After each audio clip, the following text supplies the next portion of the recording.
En nombre de AFP Habitat y Pauta, les doy una cordial bienvenida al seminario Hablemos en Pauta, que hoy aborda el tema Derechos de Seguridad Social en la Convención. ¿Qué tal? ¿Cómo están todos? Muy bienvenidos. Soy Verónica Schmidt, junto a Pauta y Habitat. Les damos la bienvenida a un nuevo conversatorio. Las pensiones y un sistema que permita mejorar las actuales han sido por lejos una de las preocupaciones más instaladas en los chilenos y que han manifestado como una de sus prioridades dentro del debate nacional. Y ese es uno de los temas que hoy nos convoca y particularmente el trabajo que está haciendo la Convención, específicamente lo que el Pleno ha aprobado en su trabajo, particularmente hace poco más de una semana. Queremos entender lo que allí se ha aprobado, queremos además poner en contexto aquello que fue rechazado, que tiene posibilidad de volver a la Comisión, que así lo ha hecho y que puede ser reingresado al Pleno. El espacio que estamos abriendo justamente no es solo de entender ese trabajo, sino que además de abrir las posibilidades de que ustedes nos puedan preguntar, manifestar sus inquietudes. Tenemos a 3 convencionales que ya se los voy a presentar para que puedan hacer llegar todas las interrogantes que ustedes tengan. Va a aparecer en instantes además el número de teléfono al cual nos pueden hacer llegar esos planteamientos. Antes de presentarle a los convencionales, quiero recordarles que este es un trabajo conjunto entre Pauta y AFP Habitat. Elige hacer crecer tus ahorros con la AFP número 1 en rentabilidad en todos los fondos desde el inicio de los multifondos. AFP Habitat, 40 años juntos haciendo crecer tus ahorros. Quiero darle la bienvenida a Rodrigo Álvarez. Él es convencional de la UDI, es abogado, profesor universitario, es exdiputado, ex subsecretario de Hacienda, ex ministro de Energía y fue elegido convencional en el Distrito 28. Muchas gracias, Rodrigo, por aceptar la invitación. Bienvenido a este conversatorio. ¿Qué tal? Muchas gracias a ustedes por la invitación. Es un gusto estar con mis amigos aquí para conversar sobre, como bien dijiste tú, uno de los temas que más preocupa a los chilenos. Tal cual. También está con nosotros Fuad Chaín. Él es convencional del colectivo del Apruebo, militante de la democracia cristiana, abogado, exdiputado, expresidente de la democracia cristiana, elegido convencional por el Distrito 22. Gracias, Fuad, por venir presencialmente también, al igual que el resto de los convencionales. ¿Qué tal? Muchas gracias, Verónica. Gusto saludarte. Y feliz de estar conversando este tema, que quizás es de los que motivó este proceso. Tal cual. Y también tenemos a Yarela Gómez. Ella es convencional, militante de Convergencia Social, convencional por el Frente Amplio. Ella es profesora de Lenguaje y Comunicación, es la actual vicepresidenta adjunta de la Convención Constitucional y fue elegida convencional en el Distrito 27 por la zona de Aysén. Yarela, muchas gracias también por venir y participar de este conversatorio. ¿Qué tal? Muy bien, muchísimas gracias a ustedes y buen día. A ver, vamos a partir por revisar aquellos artículos que ya fueron aprobados. Un trabajo de la comisión que luego pasó al Pleno y que ya tiene luz verde y que nos parece importante revisar. Vamos a hacer la lectura textual de los artículos que ya fueron aprobados. En el caso del primero, se trata de un artículo que se aprobó por 120 votos a favor, tuvo 16 en contra, 13 abstenciones y dice lo siguiente. Lo vamos a revisar en pantalla para que todos ustedes también lo puedan seguir porque como es amplio vale la pena leerlo. La Constitución garantiza a toda persona el derecho a la seguridad social fundada en los principios de universalidad, solidaridad, integralidad, unidad, igualdad, suficiencia, participación, sostenibilidad y oportunidad. 9. Ha sido ese es el artículo. Un artículo que tiene, llama la atención por la excesiva cantidad de sustantivos que tenemos ahí.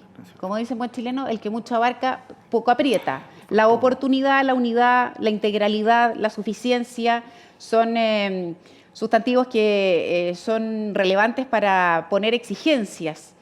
¿Qué quiere decir cada una de estas cosas? Lo podemos aterrizar. Quiero decir universalidad y solidaridad, uno más o menos lo entiende. Pero ¿me pueden explicar qué tiene que ver la integralidad, la unidad, la igualdad, la suficiencia, la participación, la sostenibilidad y la oportunidad? Rodrigo. A ver, primero esto es un buen inciso para discutir, porque era relevante tener ciertos principios. Yo una de las cosas que he criticado en el proceso constituyente, y mis amigos lo han escuchado, es que de repente es un exceso de palabras, como señalas tú. Pero acá era bueno tener ciertas guías para el sistema. Tú citaste las dos más importantes, que eran la solidaridad y la universalidad. Pero de los otros principios yo creo que hay algunos que también era bueno que estuvieran. Probablemente el de la suficiencia, que se explique por sí solo, es que logremos tener un sistema en todas las áreas de la seguridad social suficiente para la mayoría de los chilenos. Y otro muy relevante, porque este es uno de los tremendos desafíos que tiene el país y el mundo a futuro, es el de la sostenibilidad que es financiera, que es económica. Te lo puedo decir, tú señalabas que yo fui ex subsecretario de Hacienda. De todas maneras, desde el punto de vista de las finanzas, de los recursos públicos, uno de los más gigantescos desafíos para las próximas décadas es cómo logramos tener un sistema, desde el punto de vista de las pensiones, desde el punto de vista de las prestaciones de seguridad social, aquello que los chilenos quieren que sea sostenible en el largo plazo. De acuerdo. Entonces, ahí agregamos esos dos y explico esos dos yo, mis queridos convencionales podrán explicar. Integralidad, unidad, suficiencia, participación y oportunidad. Yo creo que participación, indudablemente que tiene que haber participación de los distintos actores, de los afiliados, de los trabajadores que tienen que participar del sistema.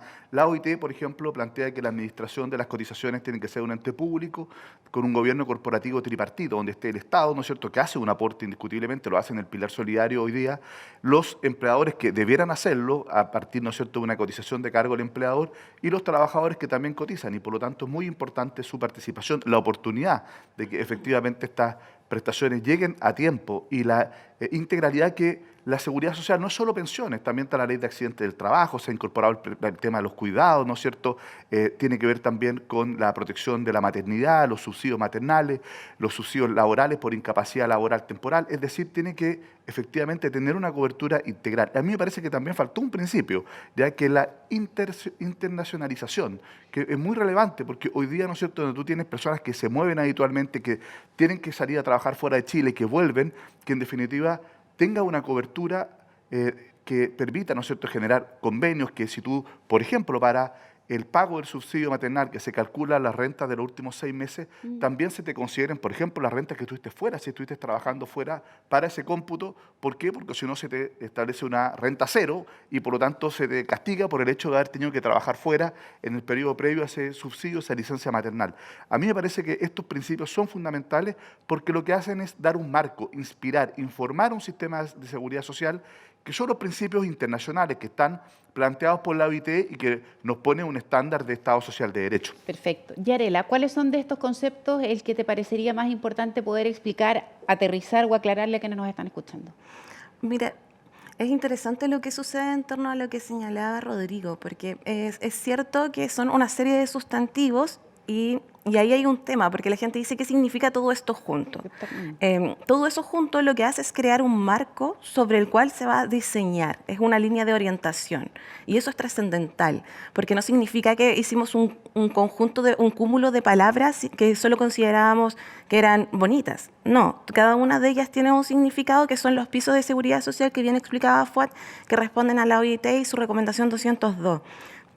Y esos pisos solo tienen, podríamos decir, relevancia o incidencia en articulación, en conjunto. Por ejemplo, la universalidad es un principio que, a mi parecer, es uno de los más importantes porque nos pone a todos en igualdad de condiciones para acceder a la seguridad social.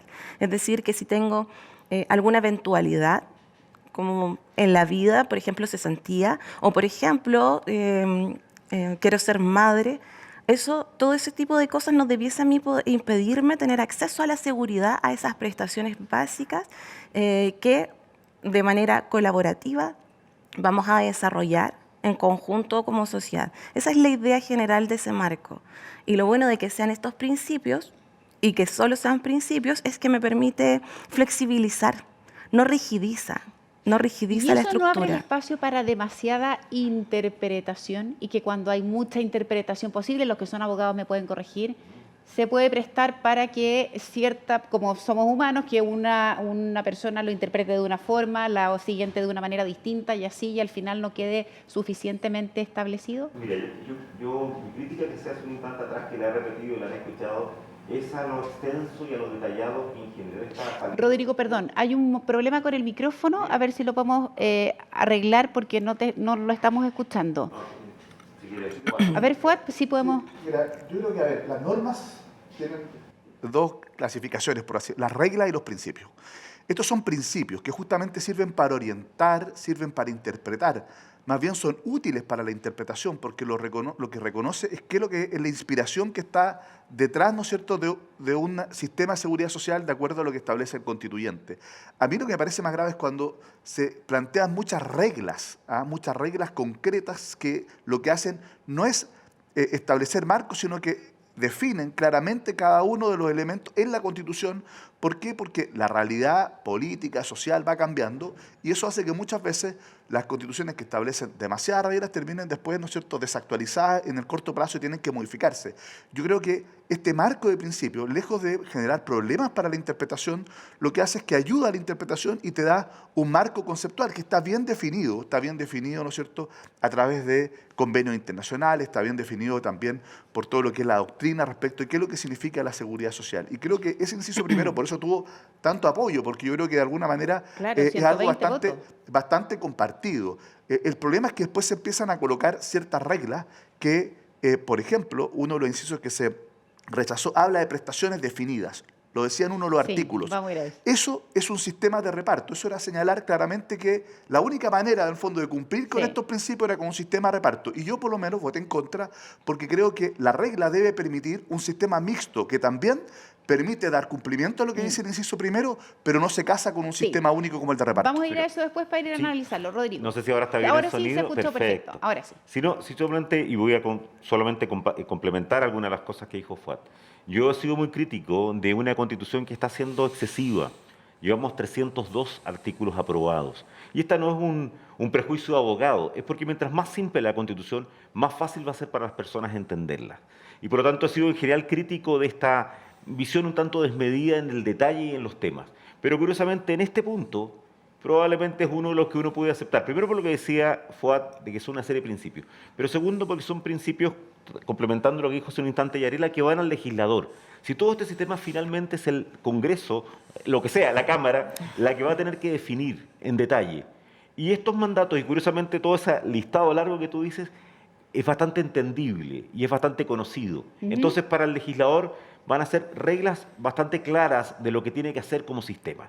Por eso, así como soy crítico de muchas otras normas, en esta en general tiendo a ser positivo en cuanto a su característica. Un buen punto.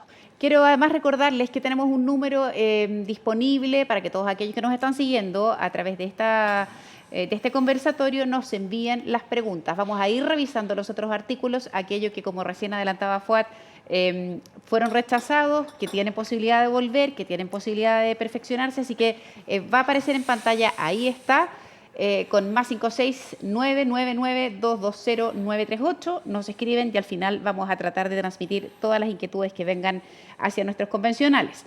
Vamos al siguiente artículo, lo ponemos en pantalla para leerlo porque son bien amplios y es necesario que lo tengamos claros. Este fue aprobado también por una mayoría importante, 115 votos a favor, 16 en contra, 11 abstenciones. Ahí está. La ley establecerá un sistema de seguridad social público que otorgue protección en caso de enfermedad, vejez, discapacidad, supervivencia, maternidad y paternidad, desempleo, accidentes del trabajo y enfermedades profesionales y en las demás contingencias sociales de falta o disminución de medios de subsistencia o de capacidad para el trabajo. En particular, este sistema asegurará la cobertura de prestaciones a las personas que ejerzan trabajos domésticos y de cuidados. Ahí está. Partamos por lo más básico. Yarela, cuando se dice trabajos domésticos y de cuidados, para despejarlo, trabajos domésticos hoy día, lo que primero que se viene a la cabeza, por ejemplo, una asesora del hogar. Hoy día una asesora del hogar tiene, como cualquier otro trabajador, que tener un contrato laboral formal con toda la seguridad social, ¿verdad? Una AFP, sus cotizaciones en FONASA, todo aquello. ¿Cuál es la diferencia con esto? Si hablamos del trabajo doméstico, para que se entienda. Y lo segundo, ¿qué entendemos por cuidado? Es un concepto bien amplio también. Así es. No se refiere de manera explícita justamente a quienes ejercen el trabajo como de asesoras domésticas, sino que se refiere a quienes ejercen trabajo doméstico no asalariado. Por ejemplo, dueñas y dueños de casa, quienes tienen que cuidar a personas postradas, quienes por razones, por ejemplo, de maternidad tienen que cuidar menores o, no sé, o adultos mayores.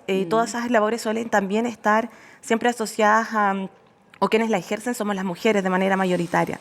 Y eso genera lagunas que impiden que tengas, por ejemplo, una pensión que te permita vivir, que ya son bastante precarias las pensiones en Chile, pero además, siendo mujer que has estado encargada, por ejemplo, de ese tipo de labores, no has podido tampoco generar un trabajo, podríamos decir, asalariado, que permita completar tu sistema, por decirlo de alguna manera. Entonces, a eso nos referimos. Y cuidados también se está especificando en la nueva Constitución. De hecho, está el derecho al cuidado, a cuidar y ser cuidado. En el fondo, lo que hace es valorizar que las labores de cuidado son cruciales para el sostenimiento de la vida. Es decir, si no nos encargamos de cuidar a las personas mayores, a los menores, por ejemplo, o a quien lo requiera, vamos generando perjuicio social.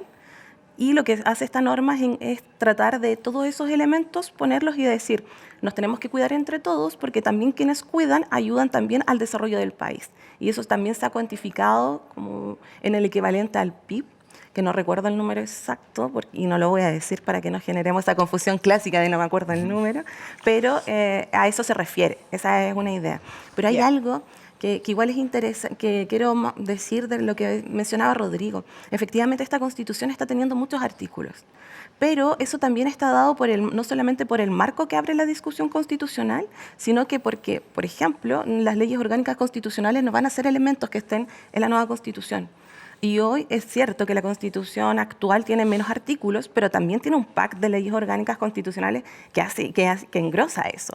Entonces hoy no podemos dejar eso tampoco necesariamente como un reenvío al legislador, y por eso hay cosas que se regulan más, como el derecho al cuidado. Perfecto. Y poder establecer en este segundo inciso que es trascendental. Bien, despejado ese aspecto, voy a ir al otro.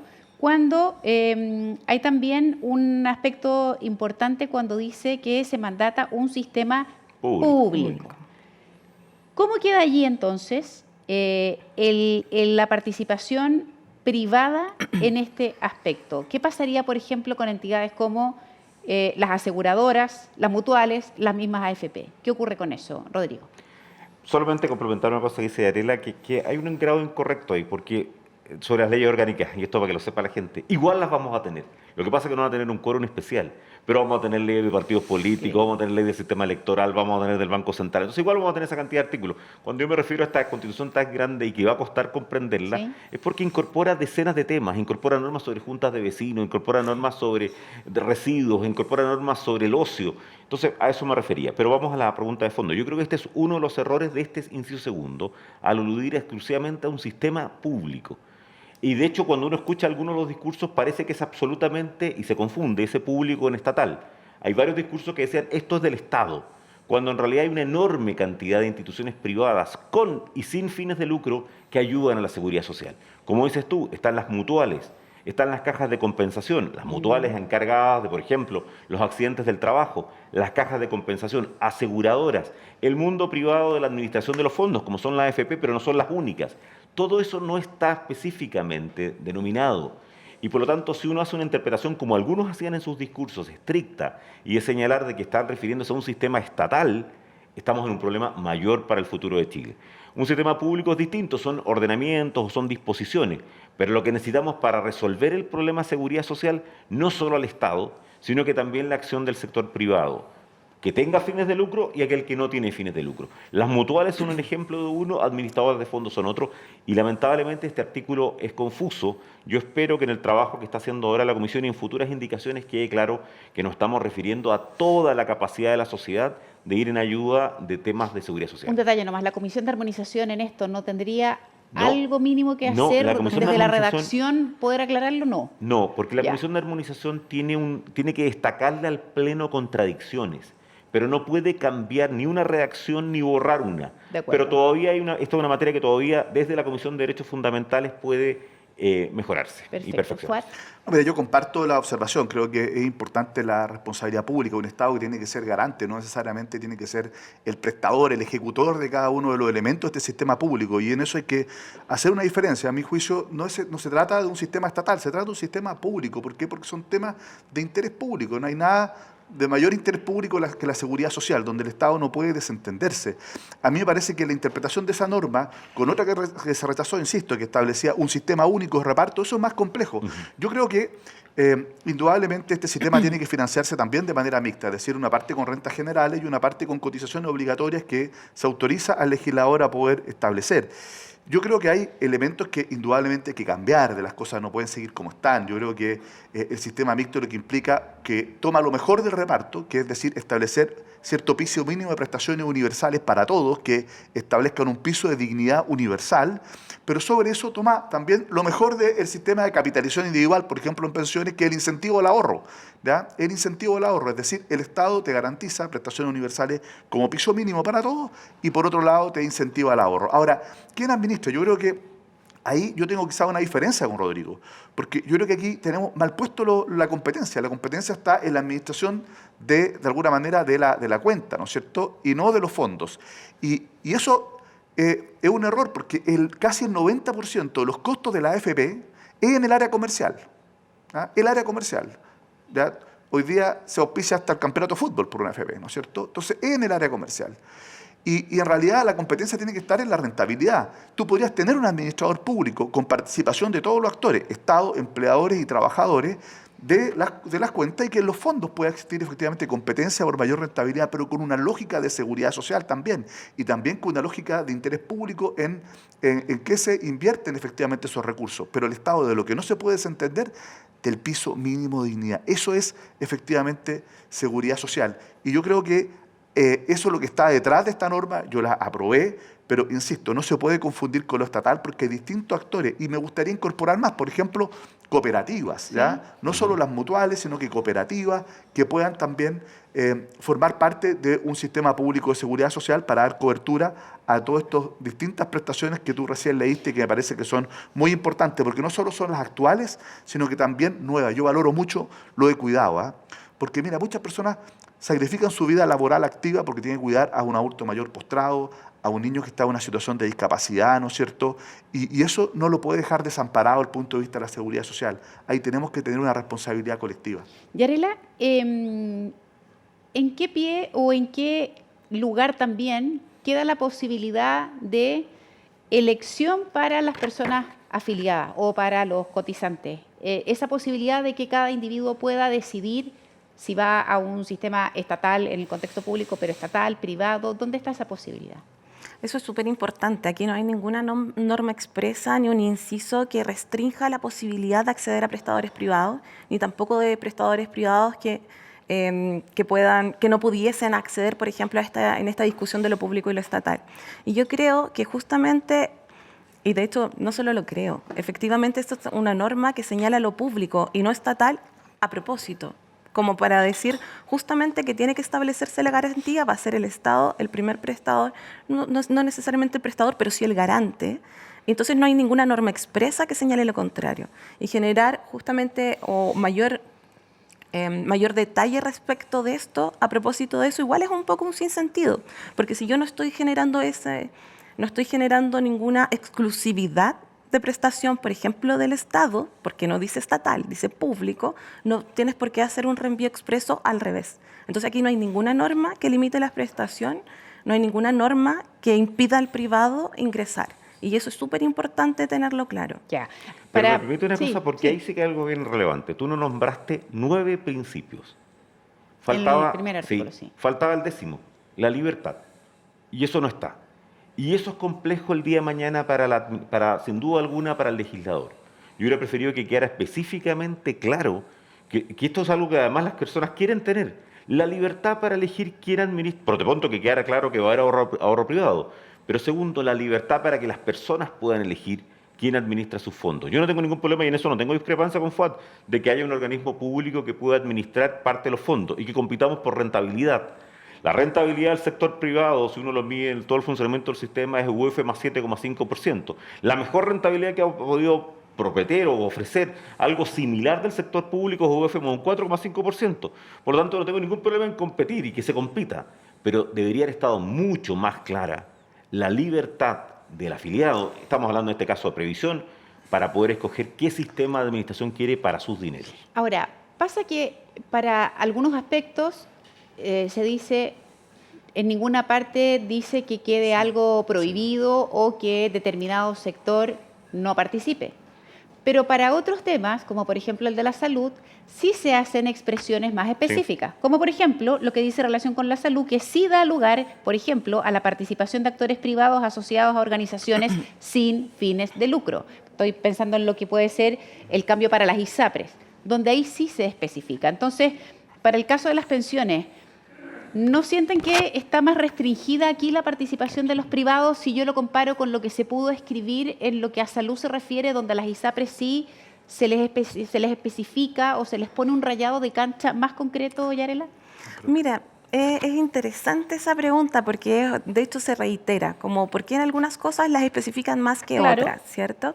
Esta norma de seguridad social también fue devuelta a la comisión y eso es importante, es decir, hay incisos. Los incisos son pequeños textos, como los párrafos, para que la gente lo entienda, el párrafo de un libro, es lo mismo, se le llama inciso, que fueron devueltos a comisión para dar la discusión. ¿Cuál es eso? Se devolvió el de... ¿cómo es que se llama? Porque tenemos el del sistema único y se devolvió el de democratización, donde participan los trabajadores. Sí, eso se devolvió. Pero eso te genera un marco. Establece un sistema de seguridad social público, eso se aprobó. No, eso se aprobó, sí, eso está aprobado y fue presentado. A lo que voy es que al llegar a comisión, se te abre la discusión, por decirlo así. Tú no puedes escribir lo que ya está aprobado en el texto constitucional, claro, pero puedes abrir la discusión, por ejemplo, a decir, bueno, si en salud dejamos expreso esto, podríamos dejarlo acá, por ejemplo. Hay un error, creo, en la interpretación del tema de salud, porque en tema de salud es más restrictivo. Lo que se aprobó está en el proyecto, dice claramente que la administración de las cotizaciones ¿ya? Será de un ente público, ¿ya? O sea, deja fuera de frentón a la ISAPRE. ¿ya? Y que cualquier cotización obligatoria tiene que ir al ente público. Tiene que ir al ente público. Cualquier cotización obligatoria va al ente público, lo dice expresamente en el proyecto de constitución. O sea, las ISAPRES desaparecieron. Hoy día el 7% que tú cotizas de salud va a ir a un ente público. Sí. Y el sistema único de salud se va a financiar con rentas y con el 7% de todos los trabajadores. Por lo tanto, desaparece la ISAPRE de frentón con la norma que ya está aprobada. Lo que volvió a comisión dice relación con los prestadores, que no hay que confundir las aseguradoras, que son las ISAPRE, con los prestadores, que son las clínicas, los laboratorios, los consultorios, etcétera, perdón, los centros médicos, etcétera. Y la relación del Estado con esos prestadores también volvió. Ahí se dice que eran sin fines de lucro y eso se volvió a comisión y puede revisarse. Sí. Y lo otro que volvió a comisión es que además se establecía la posibilidad de seguros aparte de la cotización, ¿sí? Pero que no fueran duplicativos ni que además lo reemplazaran. Y resulta que todos los seguros complementarios que hoy día llamamos, ¿no es cierto? El seguro complementario, que ya no es el del ISAPRE, es duplicativo. ¿Por qué? Porque cubre prestaciones que están codificadas por FONASA. Y por lo tanto, tal como hoy día conocemos esos seguros, tampoco eran constitucionales. Solo podrías tú establecer seguros respecto de prestaciones no codificadas por FONASA, es decir, cirugía estética y cosas por el estilo. ¿Yeah? Pero todos los demás, solo al sistema público, con prestadores públicos o con prestadores privados sin fines de lucro. Lo que se rechazó fue lo de los prestadores y esta limitación absurda a los seguros complementarios más allá de la cotización obligatoria, porque era limitar incluso lo que yo puedo hacer con los recursos propios sin la cotización obligatoria. Eso se rechazó. A mí me parece que eso tiene una lógica, porque esto está mirado más o menos el sistema inglés, pero el sistema inglés se financia con rentas generales. Y a mí me parece que cuando tú financias con rentas generales es de toda lógica tener un sistema único, pero cuando tú estableces cotizaciones debiese dar la posibilidad de elegir, ¿ya? Y regular mucho mejor, pero dar la posibilidad de elegir, porque si no, ¿qué es lo que ocurre? Que los realmente ricos van a pagar o de su bolsillo directamente con seguros internacionales igual una salud privada aquí o afuera, y la clase media, ya esos 3,5 millones de personas que o eligen una ISAPRE para poder atenderse más oportunamente, o los 7 millones de cotizantes de FONASA que habitualmente compran un bono de libre elección para poder atenderse fuera, no lo van a poder hacer. ¿Por qué? Porque también se termina con el sistema de libre elección en FONASA. Entonces, yo creo que para que este sistema pueda operar en régimen, que yo creo que en régimen tiene una lógica y ha funcionado en otros países, necesita una transitoriedad muy larga, porque hoy día lo único que podría hacer si se aplica en el corto plazo es atochar aún más un sistema ya bastante colapsado como el sistema público. Entonces, lo que a mí me parece es que si se financia con renta general está muy bien, pero si se hace con cotizaciones, debiese darse la posibilidad de elegir. ¿Con quién lo hago? ¿Quién me asegura? Con un marco regulatorio mucho mejor que el que tenemos hoy día, sin lugar a dudas. A mí me gustaría agregar porque tú nos pedías que la gente entienda bien. Yo creo el gran problema que hoy día hay y normas que hay que perfeccionar, tanto en salud, como muy bien lo explicaba Fuad, como en pensiones, está el derecho de las personas, el derecho de las personas a elegir. Y estamos hablando de un derecho público, por tanto hay que tener mucho cuidado en lo que uno construye, tanto como derechos como libertades, más aún cuando quedan en la Constitución. Y yo creo que en salud, lo ha explicado bien Fuad, las personas deben tener el derecho a que aquello que cotizan de su dinero puedan en un momento dado optar, siendo FONASA por atenderse en una clínica, o generalmente dedicar buena parte de esos recursos a un plan de salud de otras características y mejor. Pero en el tema de pensiones, que es el que a mí me preocupa, yo sigo creyendo que hay dos cosas que deben quedar mucho más claras y que es imprescindible por otras normas de la Constitución que queden aquí claras. Que una es la propiedad de los fondos y lo otro es esta capacidad de tener libertad para escoger entre administradores públicos, estatales en ese caso, de entidades sin fines de lucro, cooperativas, como se llamaba Fuad, y por supuesto también entes privados, pero que la gente elija en su ahorro quién debe administrar. Perfecto. Quiero ir a otro inciso que está, perdón, a otro artículo que está... No, inciso, son los que nos has nombrado son incisos. Son incisos, estaba correcta. Son todos de un artículo que es el artículo 13. Para ir despejando inquietudes. Se aprobó este inciso que dice, lo ponemos en pantalla, le corresponderá al Estado definir la política de seguridad social. Esta se financiará por trabajadores y empleadores a través de cotizaciones obligatorias y por rentas generales de la Nación, algo que ya hemos hablado aquí.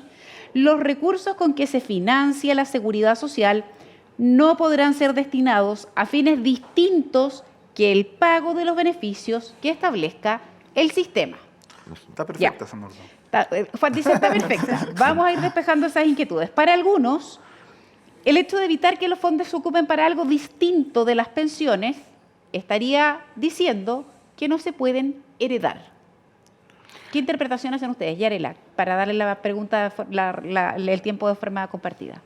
Mira, esa es una interpretación, creo yo, un poco restrictiva de lo que se quiere realizar, porque justamente lo que se pretende es que socialicemos estos fondos para generar un sistema solidario.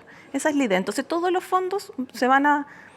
Por lo menos lo que yo esperaría, ¿cierto?, es que se junten, por decirlo en simple, se juntan en un espacio y en el fondo a eso no tendría por qué ser heredable, por decirlo de alguna manera, porque efectivamente vas a tener también esa prestación, vas a tener la posibilidad de tener tu pensión, por decirlo, que en el fondo ese es el tema o esa es la dificultad que la gente tiene respecto a esto. O sea, tiene el miedo de que no pueda heredar los recursos para su familia y que no pueda tener una pensión. Y eso no va a ser así, porque lo que se genera es un proceso más colectivo respecto de estos fondos.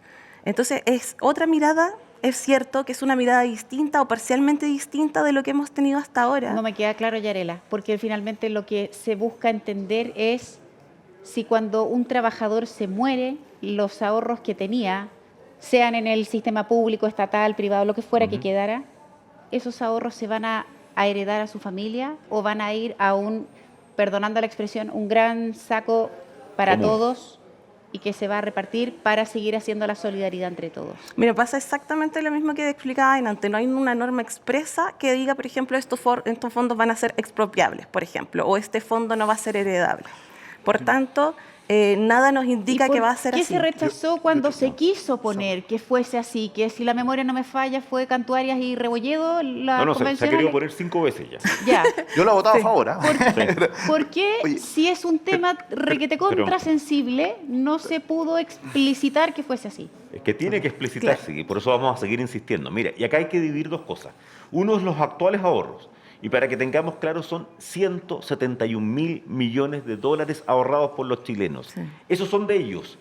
Y yo creo que por otras normas de la Constitución, por la forma en que está quedando el derecho de propiedad, uno tiene que ser muy claro que esos fondos son de los trabajadores, son de los cotizantes, son heredables y no pueden expropiarse. Otra cosa son los fondos a futuro. En los fondos pero primero debería quedar muy claro esto. Los fondos a futuros, como se quiere crear un sistema distinto, se dice, no, ahí va a ser todo en una caja común. Por lo tanto, no va a haber herencia. ¿Por qué? Porque todo queda en esa caja común que dices tú. Y eso es lo que se está buscando en la mayor parte de los discursos. Solamente déjame agregar una cosa, porque después volvamos. Esa norma tiene una discusión, la que tú nos planteaste, ese inciso, que esa frase final, que solo pueden destinarse a fines de pago de pensiones, ha permitido a algunas personas en sus discursos decir entonces, por ejemplo, estos recursos no pueden ir al mercado de capitales, o no pueden ir a inversiones de otro tipo. ¿Por qué? Porque lo único que pueden hacer es para pagar pensiones. Y si no pueden ir a mercado financiero, o si no pueden ir a inversiones, lo que te quiero decir es que no va a haber capacidad de pagar pensiones en el futuro, porque necesitas rentabilidad de estos fondos para poder proporcionar nuevas normas. Así que esa norma tiene al final una línea que es confusa y que debe perfeccionarse. Pero yendo a lo central, acá lo que nosotros al menos queremos es que los fondos sean claramente heredables, que además es lo que quiere la mayoría de los chilenos. Sí, yo creo que efectivamente se puede ver como una amenaza, pero también como una garantía, porque yo lo veo de otra manera, que no se vayan a agarrar los fondos de las cotizaciones, ¿no es cierto?, y destinar a construir obras públicas, ¿no es cierto?, ¿O que a haya pagar más retiro? déficit, a pagar Claro. las deudas que puede tener el país, que se puede destinar a fines distintos a la seguridad social. Eso sería un problema. A mí me parece porque esto viene con un cambio de lógica, recordemos, pasa de una lógica del ahorro privado, 100% del que tenemos hoy día, ¿no es cierto?, que eso se va a terminar porque va en contra de los principios de la seguridad social. El tema es que o tenemos un sistema de reparto donde al final la plata se puede utilizar para cualquier cosa, ¿no es cierto?, y a mí me parece que eso es muy complejo, o tenemos un sistema mixto, que tenemos un componente que es lo que se financia con rentas generales, donde el Estado efectivamente financia estas prestaciones como piso mínimo universales y que el ahorro de cada uno le permita, ¿no es cierto?, aumentar esa pensión.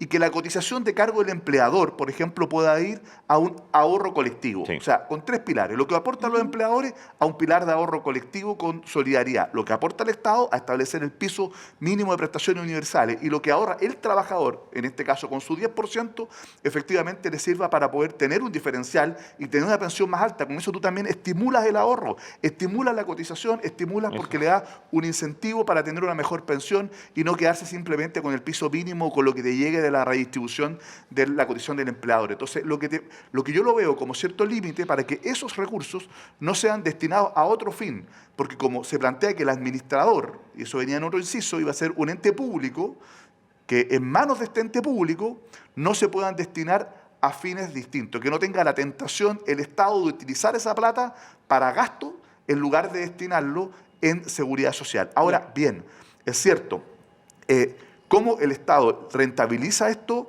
para que en definitiva esta plata no esté ahí emposada, ¿no es cierto?, desvalorizándose? Bueno, eso tendrá que definirlo el legislador. Ahora, si es que hay cotizaciones que administran privadas, a mí me parece que también actúa como límite. Hoy día la AFP te cobran de tus fondos de pensiones, sin ni siquiera avisarte, lo que se llaman las comisiones de intermediación, que algunos le llaman comisiones fantasma.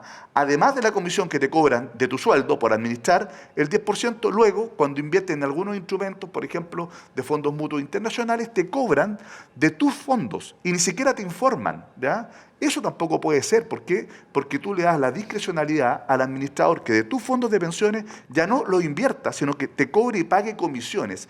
Hay cosas como esa que a mi juicio también tienen que corregirse y creo que también entonces esto sirve como un límite. Yo no lo veo. Ahora, desde el punto de vista de la heredabilidad, a mí me parece que esto es patrimonio de afectación. Yo creo que es perfectamente compatible, por ejemplo, que se pueda heredar para estos fines.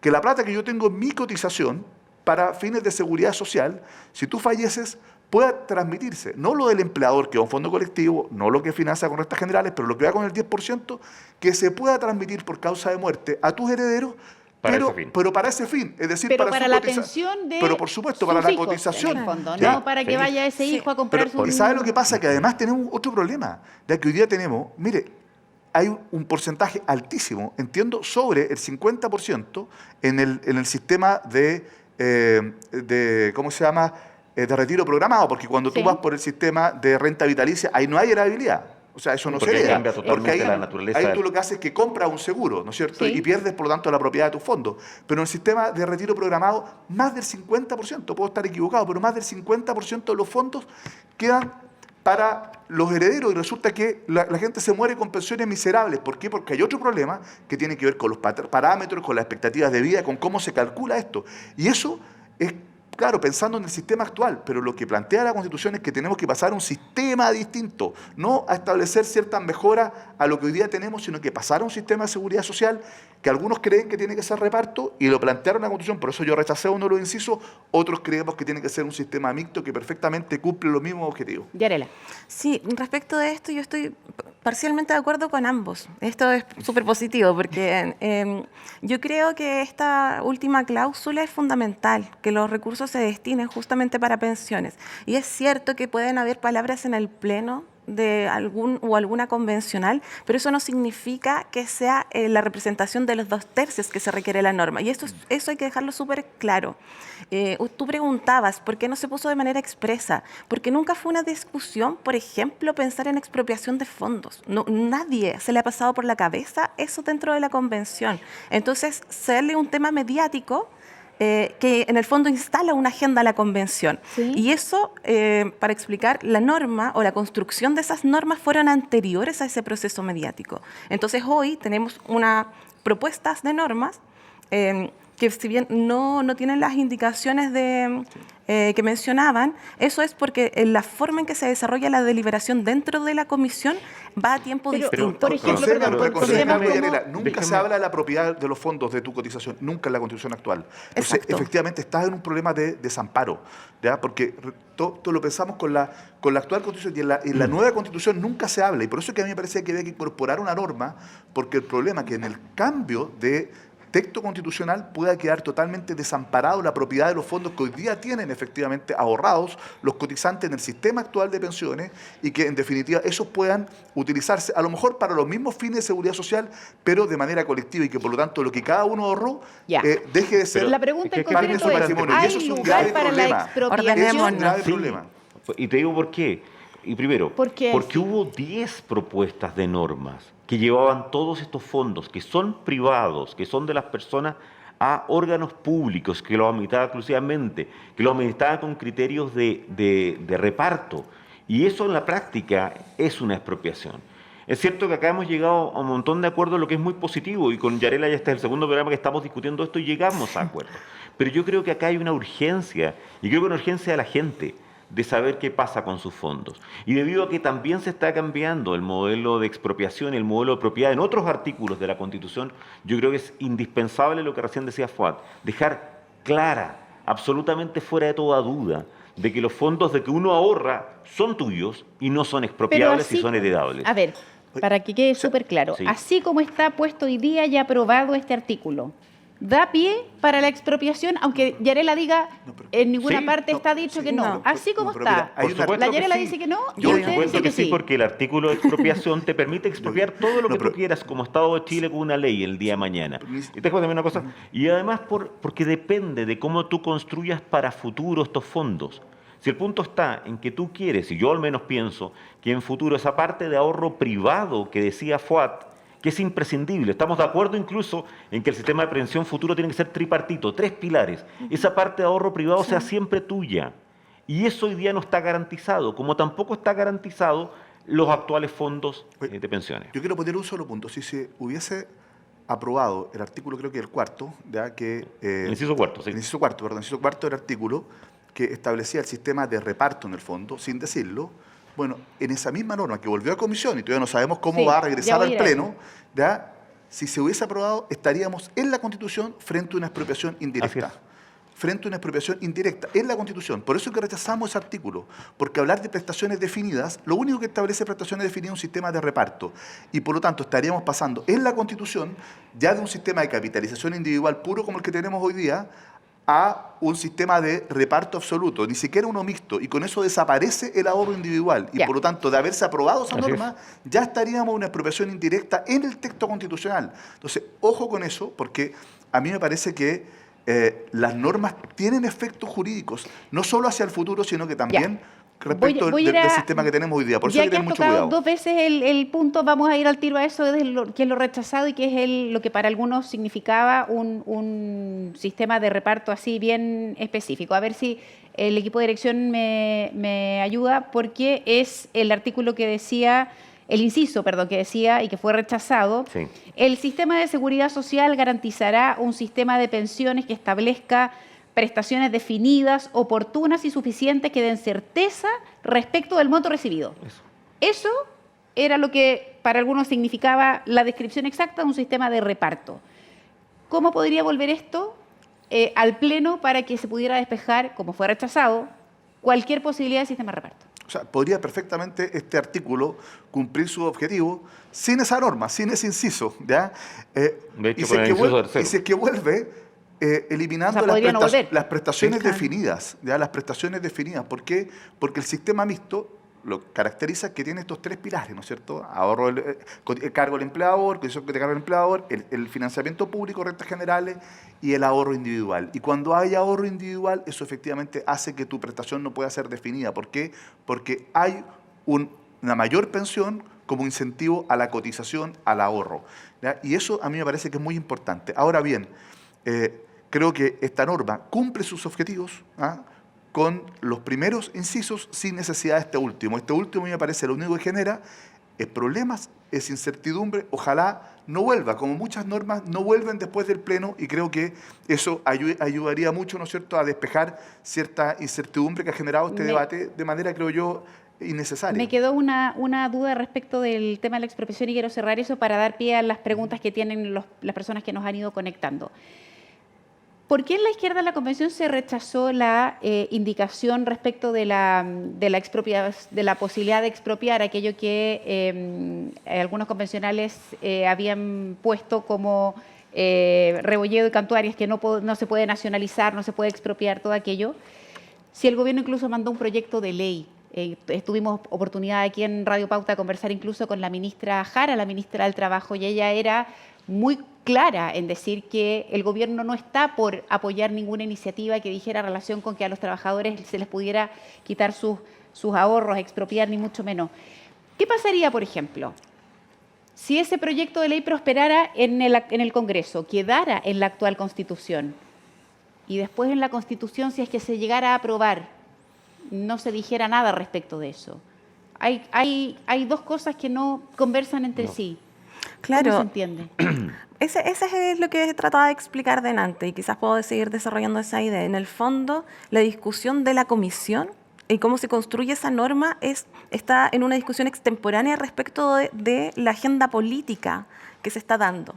Entonces, llega esta idea de que, no sabemos efectivamente de dónde sale eso, pero que nos vamos a expropiar los ahorros de Lastra y los trabajadores. Eso no es cierto porque no es una discusión que nunca se haya dado en la Convención. Entonces ya tienes un consenso construido de norma que es la que se presenta al Pleno. Entonces, días antes de la presentación al Pleno empieza a salir esta idea de que tendríamos la pretensión de expropiar, cosa que no es tal, porque nuestro objetivo es que no tengas pensiones de miseria y para eso no necesitas expropiar los ahorros de las y los trabajadores.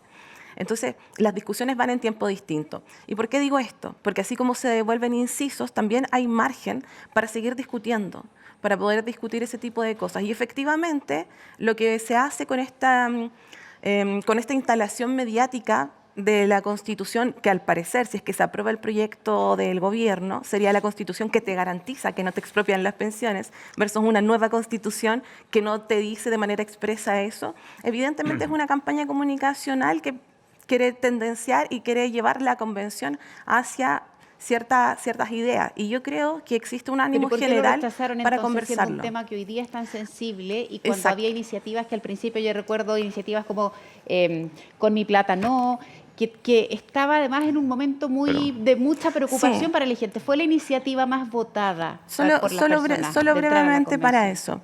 No solamente esa, hay muchas iniciativas que llegaron y que se discutieron y se mezclaron con otras iniciativas y las propias iniciativas convencionales. Y eso es importante decirlo, porque no quiere decir que por haber presentado una iniciativa popular iba a quedar de manera expresa el articulado que se pretendía que pasase la nueva Constitución, sino que es un insumo más de la deliberación para poder crear la norma, y eso es clave. Ahora, ¿qué pasa en el Pleno? Tú revives una indicación. ¿Qué quiere decir eso? Que en la discusión de la comisión se presentó una indicación y fue rechazada por la mayoría, y luego tú la revives en el Pleno. La gran mayoría de las indicaciones en el Pleno no pasan, no tienen más de 40 votos. Y eso es porque ya está fuera del consenso de los artículos que se presentan al Pleno. Esa es una primera discusión. ¿Y por qué rechazar la inexpropiabilidad? Sí.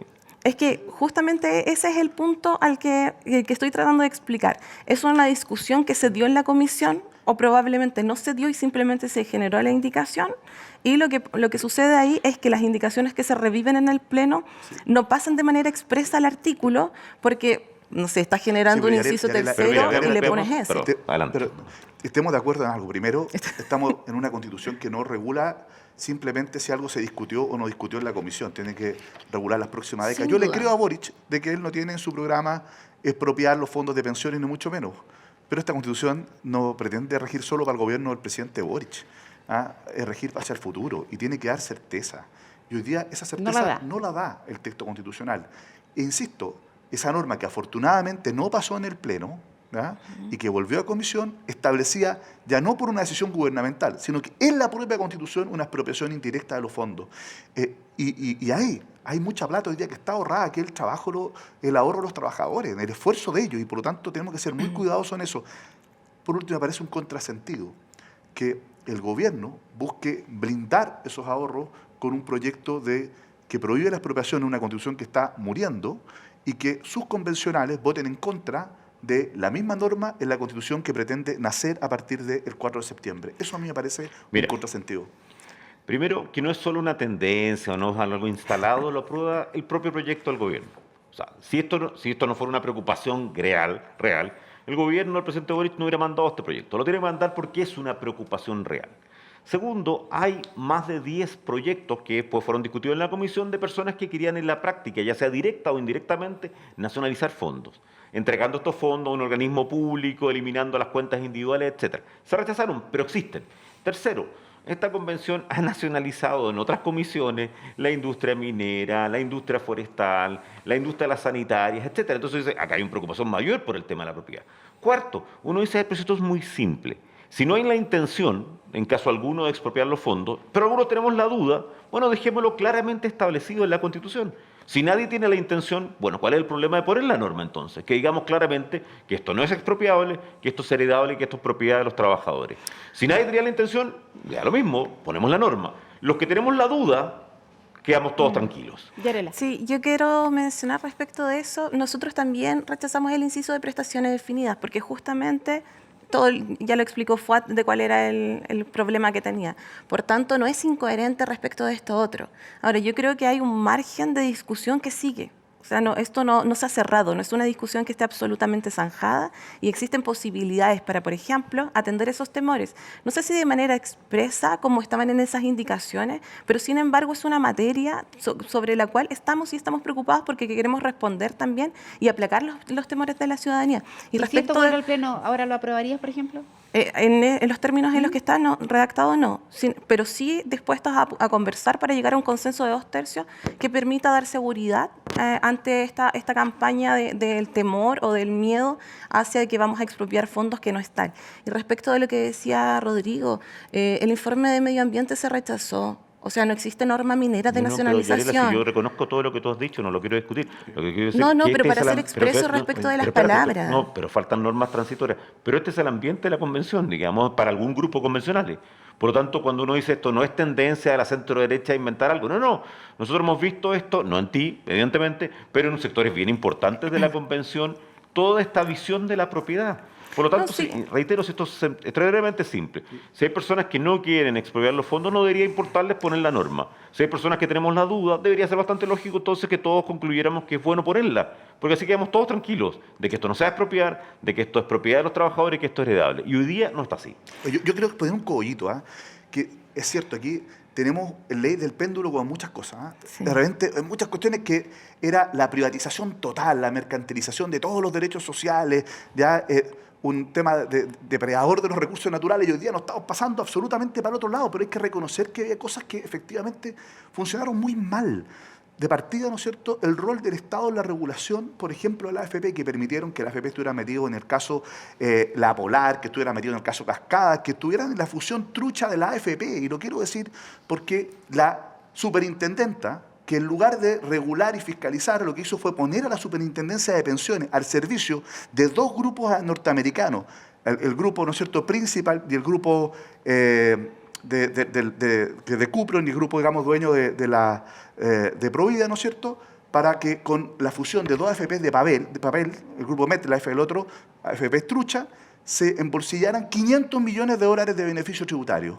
Y la superintendenta, Tamara Agnes de la época, fue la responsable de planificar esto, puso a la superintendencia al servicio de una operación elusoria de 2 AFP. Y lo quiero decir porque la Contraloría lo señaló, una comisión investigadora de la Cámara de Diputados, y lamentablemente ayer el gobierno la nombra en el comité directivo del Banco Estado. Es decir, a quienes han utilizado el Estado para que estas empresas abusen, para que estas empresas, ¿no es cierto?, paguen menos impuestos, en lugar de fiscalizar y regularla, se les premia. Esas señales son vergonzosas. Yo quiero llamar hoy día al presidente Boric, justamente a propósito de este debate.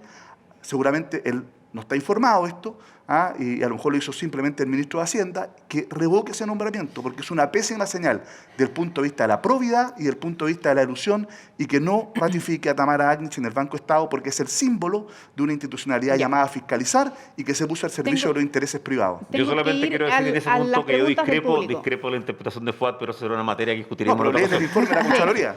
Pero están los tipos de la Contraloría dice que fue ilegal. Quiero recordarles que este es un conversatorio, un trabajo que estamos haciendo entre Pauta y Hábitat. Elige hacer crecer tus ahorros con la FP número 1 en rentabilidad en todos los fondos desde el inicio de los multifondos. AFP Hábitat, 40 años juntos haciendo crecer tus ahorros. Hay preguntas del público, hay muchas inquietudes. Las tenemos en pantalla y las vamos a poder ya proyectar en el estudio para que las resolvamos.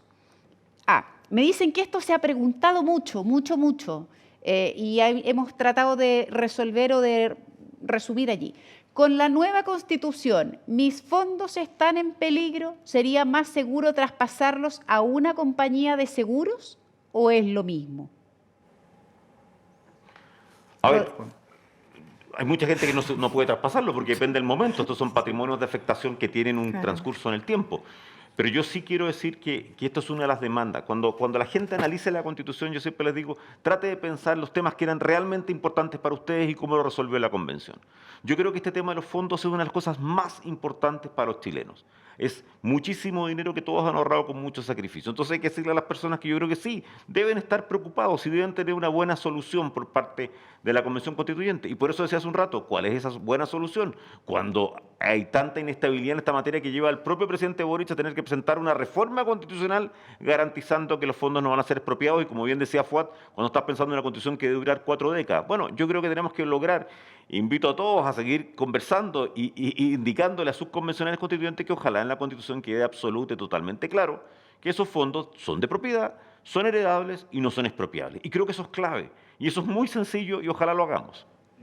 Yo lo que quiero decir justamente que antes de jubilar, antes de la edad de jubilar, no puede tocar esos fondos, ¿no es cierto? Porque son justamente un patrimonio de afectación. El derecho, digamos, a contratar una renta vitalicia cuando llega la edad de jubilar, y ahí sí que pierde la propiedad de los fondos. Si contrata la renta vitalicia, pierde completamente la propiedad de los fondos, y ha sido parte del debate a propósito de los retiros, ¿no es cierto?, que la gente que estaba por renta vitalicia no podía retirar. Yo creo que lo importante es que termine este debate, ¿ya? Porque yo creo que efectivamente lo que hizo el Pleno con algunas de las normas, donde lo devolvió a la Comisión, es justamente porque hay una parte del Pleno que es más de un tercio que tiene una preocupación genuina por esto, y que por lo tanto dudo que termine aprobándose en el texto constitucional normas que realmente signifiquen una amenaza directa para los fondos de pensiones. Y espero que no solo se elimine la amenaza, sino que efectivamente podamos establecer un mayor blindaje respecto a lo que ha sido el ahorro de los trabajadores, insisto. Otra cosa es la cotización de cargo del empleador, que creo que tiene que ser colectivo, y también el aporte fiscal, que obviamente tiene que ir a un fondo de seguridad social y no a las cuentas individuales. Estoy de acuerdo con lo que señala Fuad. No hay que temer respecto de esta discusión de los fondos de pensiones. Y no hay que temer porque también la construcción de acuerdo dentro de la Convención implica 2/3. Eso no es menor.